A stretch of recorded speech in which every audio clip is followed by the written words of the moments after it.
दोस्तों, मच्छर, जिसे दुनिया का सबसे खतरनाक क्रिएचर कहा जाए तो कोई संदेह नहीं है। यह जीव ऐसी बीमारियां फैलाता है जिसकी वजह से दुनिया भर में हर साल करीब करीब 10 लाख लोग मारे जाते हैं। जीका वायरस का नाम तो आप सभी ने सुना होगा। मच्छर के जरिए ही इसका वायरस एक इंसान से दूसरे इंसान तक पहुंचता है। इस वायरस की वजह से एक समय साउथ अमेरिकन कंट्रीज में कई हजार बच्चे मानसिक रूप से विकलांग पैदा हुए थे। अब आप सोचिए, अगर मच्छर नहीं होते तो ये बीमारियां भी नहीं फैलती और ना ही इतने सारे बच्चे बीमार पड़ते। वैसे अगर आपको ऐसा लगता है कि पूरी दुनिया में एक ही तरह के मच्छर पाए जाते हैं तो यकीनन आप गलत हैं, क्योंकि पूरी दुनिया में मच्छरों की करीब 35 प्रजातियां पाई जाती हैं। और आपके लिए यह जानना शॉकिंग होगा कि इनमें से ज्यादातर मच्छर की नस्लें इंसानों को बिल्कुल भी परेशान नहीं करती हैं, क्योंकि मच्छरों की कुछ प्रजातियां अपने भोजन के लिए सिर्फ पौधों और फलों के रस पर निर्भर रहती हैं। और रही बात इंसान के खून पीने की, तो आपको बता दें कि मच्छरों की केवल 6% प्रजातियां ही इंसानों का खून पीती हैं, और वह भी सिर्फ मादा मच्छर ही आम इंसानों का खून पीती हैं। नर मच्छर ना तो हमें काटते हैं और ना ही वो बीमारियां फैलाते हैं। ये दोनों ही काम मादा मच्छरों का होता है। वैसे हमें काटकर हमारा खून चूसना मादा मच्छरों की मजबूरी होती है।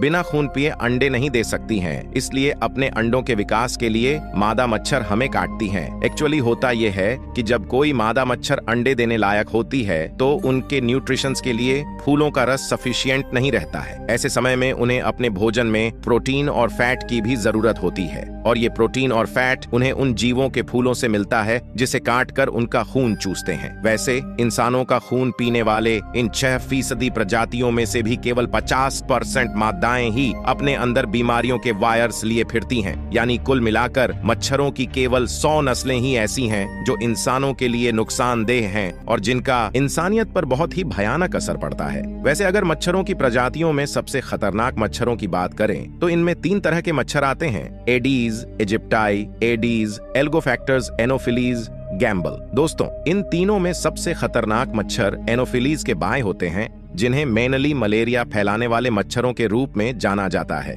ये मच्छर आमतौर पर ऐसे एरिया में पनपते हैं जहां पानी जमा रहता है या दलदली भूमि अधिक होती है। ये 24 घंटे खून चूसने के लिए तैयार रहते हैं, यानी दिन और रात दोनों समय ये काटते हैं। जबकि वहीं जो एडीज इजिप्टी मच्छर होती हैं वो डेंगू, चिकनगुनिया, जीका मायरो और येलो फीवर जैसे वायरस और अन्य डिजीज एजेंट्स को फैलाने के लिए जानी जाती है। इन मच्छरों को सबसे पहले अफ्रीका में खोजा गया था और आज मच्छरों की ये प्रजातियां दुनिया के तमाम गर्म देशों में पाई जाती हैं। ठीक इसी तरह मच्छरों की दूसरी सबसे खतरनाक प्रजाति एंडीज एल्बो पिकेट्स भी दुनिया के गर्म देशों में पाई जाती है। वैसे इसे जंगल के मच्छर और एशियन टाइगर मॉस्किटो के नाम से भी जाना जाता है। ये सबसे पहले दक्षिण पूर्व एशिया में पाए जाते थे, लेकिन अब ये यूरोपियन देशों और एशिया में भी फैल गए हैं। येलो फीवर और डेंगू जैसी बीमारी के अलावा ये वेस्ट नाइल वायरस और ईस्टर्न क्वाइन एनसेफेलाइटिस को फैलाने के लिए जाने जाते हैं। इनका काटना इंसानों के लिए जानलेवा साबित हो सकता है। दोस्तों, अब तक सवाल जो शायद आपके दिमाग में आ रहा होगा कि क्या मादा मच्छर सिर्फ इंसानों का ही खून पीते हैं,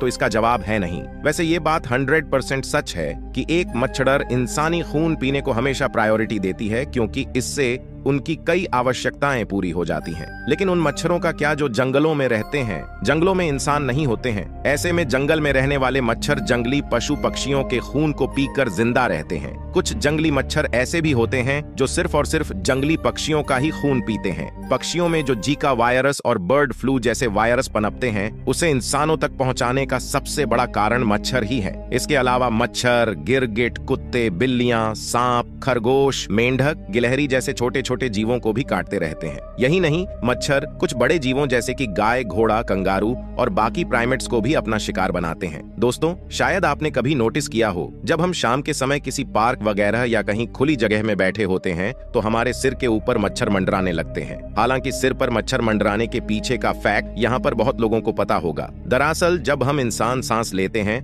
तो हम कार्बन डाइऑक्साइड गैस रिलीज करते हैं, और मच्छरों को कार्बन डाइऑक्साइड गैस की गंध बहुत ज्यादा पसंद होती है। यही वजह है कि खुली जगहों में मच्छरों को 10 मीटर दूर से ही इंसानों के आसपास होने का पता चल जाता है, और ये कार्बन डाइऑक्साइड गैस से अट्रैक्ट होकर हमारे सिर के ऊपर मंडराने लगते हैं। इसके अलावा सिर के ऊपर मच्छर मंडराने की दूसरी वजह हमारा पसीना भी भी होता है। पसीने में पाए जाने वाले और फिनॉल नाम के केमिकल्स से अट्रैक्ट होकर भी मच्छर सिर के ऊपर मंडराने लगते हैं। और यह बात तो सभी जानते ही होंगे कि शरीर के कंपैरिजन में पसीना सिर पर ज्यादा देर तक रहता। यही कारण है कि मच्छर सिर के ऊपर ही ज्यादा मंडराते हैं। वैसे जापान के रिसर्चर्स बहुत पहले ही यह साबित कर चुके हैं कि ए ब्लड ग्रुप के कंपेयर में ब्लड ग्रुप के लोगों को मच्छर ज्यादा काटते हैं, तो ग्रुप का ब्लड मच्छरों को अपनी तरफ अट्रैक्ट करने का काम करता है। रिसर्चर्स की माने तो ए ब्लड ग्रुप वालों को मच्छर कम काटते हैं। वैसे जिन लोगों का ब्लड ग्रुप बी होता है उन्हें मच्छर सामान्य तौर पर काटते हैं, यानी कि न तो ज्यादा और न ही बहुत कम। दोस्तों, आपका कौन सा ब्लड ग्रुप है? नीचे कमेंट सेक्शन में जरूर बताइएगा। मच्छर के काटने से याद आया कि क्या आपने कभी ध्यान दिया है कि मच्छर आपको काटते कैसे हैं? क्योंकि अगर आपको यह एक बेहद सिंपल सा प्रोसेस लगता है तो शायद आप गलत हैं। एक मच्छर जब हमारा खून चूसता है तो उसके लिए वह एक नहीं बल्कि 6 नीडल्स का इस्तेमाल करता है। जी हाँ, आपने बिल्कुल सही सुना, मैंने 6 नीडल सीखा है। एक्चुअली मच्छर का मुंह यानी कि उसका डंक, जिसे प्रोवोस्ट कीज कहा जाता है, वह सिर्फ एक छोटा सा पेयर नहीं है, बल्कि यह 6 प्रकार की पतली निडल से मिलकर बना है, जो कि एक आवरण से ढका होता है, जिस वजह से हमें यह दिखाई नहीं देती। मच्छर जब हमें काटते हैं तब यह आवरण, जिसे कि लेवी कहा जाता है, वह ऊपर की ओर खिसक जाती है और इसके अंदर मौजूद 6 नीडल्स हमारी स्किन के अंदर एंटर करती हैं। ये 6 के 6 नीडल्स इतने ज्यादा नुकीले होते हैं कि जब यह हमारे शरीर के अंदर इंटर करते हैं तो हमें महसूस ही नहीं होता कि कोई हमारे शरीर में सुइयां चुभा रहा है। स्किन के अंदर जाने के बाद इन 6 नीडल्स में से 2 नीडल्स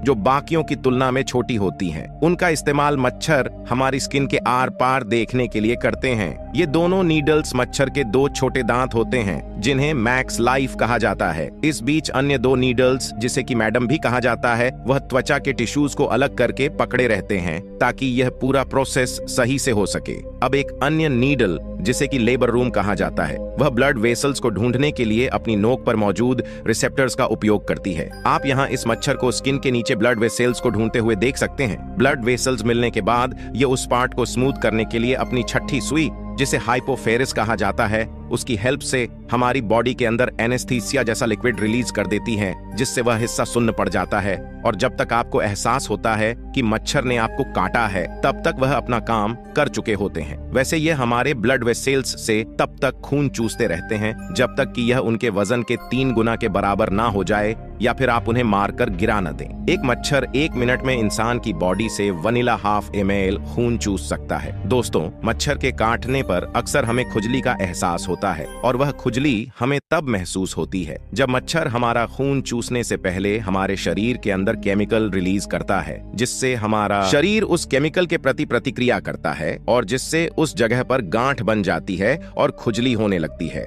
कुछ लोगों को काटने पर मामूली सी प्रतिक्रिया होती है, लेकिन कुछ लोगों पर इसका ज्यादा बुरा असर पड़ता है। दोस्तों, कभी कभी मच्छर हमें काटने के बाद उड़ने से पहले हमारे शरीर के ऊपर अपना सलाइवा छोड़ देते हैं और ये सलाइवा ही होता है जो हम इंसान को बीमार करता है, क्योंकि उनके अंदर वायरस और पैरासाइट्स होते हैं। तो दोस्तों, इस वीडियो में फिलहाल इतना ही। आज से पहले आपको मच्छरों के काटने का यह पूरा प्रोसेस पता था या नहीं? नीचे कमेंट सेक्शन में जरूर बताइए। और अगर इस वीडियो से आपको कुछ नया जानने या सीखने को मिला या फिर इंटरेस्टिंग लगा तो प्लीज इस वीडियो को एक लाइक करके अपने फ्रेंड्स और फैमिली से जरूर शेयर करें। और यदि आप इस चैनल पर नए हैं तो प्लीज इस चैनल को सब्सक्राइब करके बैनेट की इस नई जंग को ऑन कर लीजिए, ताकि हमारे आने वाले वीडियोस अपनी सुना करें। मिलते हैं फिर किसी वीडियो में नए टॉपिक के साथ। तब तक के लिए नमस्कार।